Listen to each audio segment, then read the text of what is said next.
I got this buddy, John. He's in his 50s and he's hitting the ball longer than he did when he was in his 20s. So I said, what the heck are you doing? How are you making that happen? And this is what he told me. Is he said, Todd, most people are trying to slow their backswing down because they're told that they're too quick with their tempo or they're out of rhythm. He said it's actually just the opposite. What they need to do is pick up their backswing sequence. They need to get moving faster. So let me just show this to you, and I'm going to share with you a drill, a process, a sequence that you can go through to help you actually increase your club head speed by increasing your backswing speed. So basically, in a nutshell, what he's saying is that a lot of golfers, and I've told golfers this before early in my career, that they're swinging too quick or too fast. So they're told to swing it back low and slow. So it looks like this. It's low and it's slow. And then they get real jerky because they're trying to hit the golf ball a long way. So it looks like this. It's low and slow, and then like they go really quick. I want to actually hit pretty solid, believe it or not. Nick's kind of laughing like, I didn't think you were going to hit that one that good, but it wasn't too bad.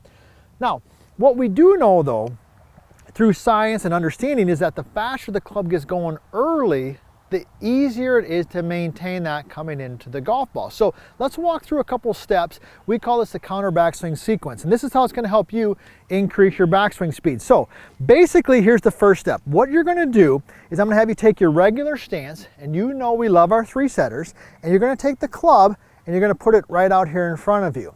Now from here, all you're going to do is just swing it back and then through just like that. Let me go ahead and do that again.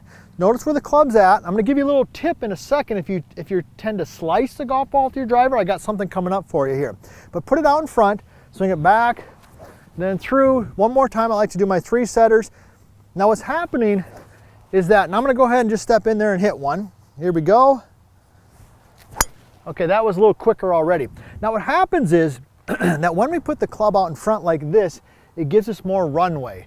There's more room to get the club head going versus it starting here and stationary, right? When it's out here, I got the momentum of the club moving that helps me get the backswing going a little bit quicker. So that's step number one. Let's move to the next step, okay? If that's pretty easy for you, here's the next step.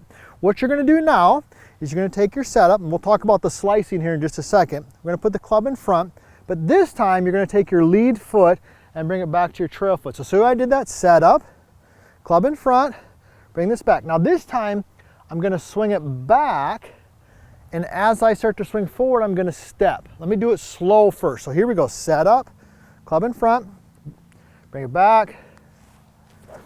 Okay, let me do it one more time. Everybody see how I did that? Club in front, boom.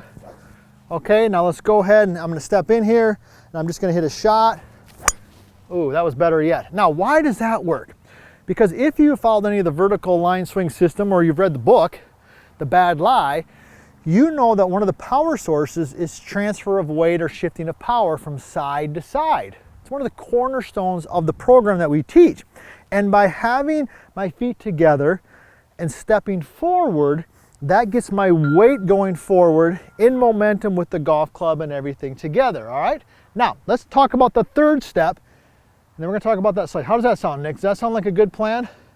Okay, good. See, I got one thumbs up out of Nick. And do you guys like the thumbs up from Nick? Put it in the comments. I kind of like it. I think it's kind of funny. So put it in the comments. Let us know if you like the thumbs up from Nick. I like it. Help me win this bet we got going on in the office. All right, here we go. The third step in this sequence, and we're going to talk about the slice in just a second here, is we're just going to do the opposite. So I got my feet together, club in front, and this time I'm going to swing it back and step this way. Boom.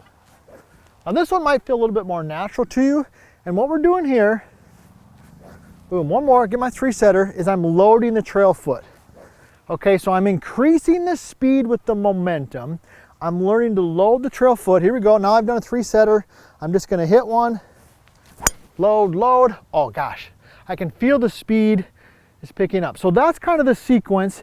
And what we want to understand there is that the faster the backswing is, the better chance it is to pick up club head speed. Now, what about if you slice? I promise you something on the slice. So let me tee up one more ball here. The other thing is, you know, my favorite question is, where are you from? God, we got people from all over. We're really growing this tribe, this group of people of experienced golfers, the Bad Lie, the vertical line swing. And hey, do us a favor, tell us somebody else about it, because We're having a lot of fun bringing this stuff to you, and I hope you guys and gals out there are enjoying it, because I know Nick and Jordy and JT and myself, we're having a lot of fun.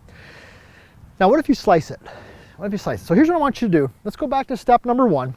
Normal stance, club in front. But what I want you to do is the club head, I got the max vert right here. This thing is hot. I got the max vert, and I got the fairway finders, the red line right there. What I'm going to do is just take it, and I'm going to point the red line kind of like this. So it points more towards the sky. See, I was like this. I'm just going to rotate it that way.